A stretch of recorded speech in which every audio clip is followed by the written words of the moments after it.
this is Tiana Despain, and I'll be going over my final project for CSE 121B JavaScript. So for this project, we were able to choose kind of what we wanted to do to implement a lot of the things we've learned in JavaScript this semester. And one of the suggestions was to build a TicTacToe board. And that was something that was really interesting to me because I've done this in other programming languages before, but I had never done it in JavaScript. So I was able to do some research and figure out the best way to do this. One of the things that was important to me was to have a scoreboard so that we could, because when I play TicTacToe, I don't just play once. So I saw a couple of tutorials and stuff, and they didn't necessarily implement a scoreboard.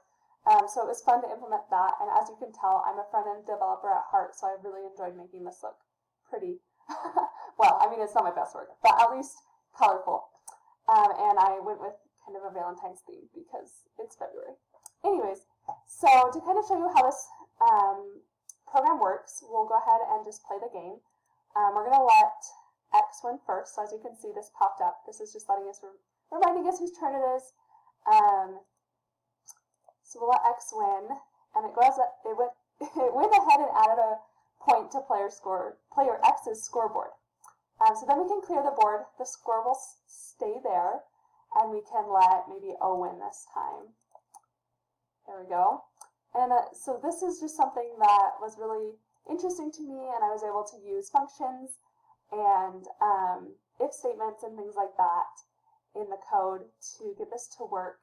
Another thing that was interesting to me was working with disabled on buttons. That was kind of fun because that's something I'd never done before. So anyways, that's kind of the project, and I hope you enjoy, and let me know if you have any questions. Thanks.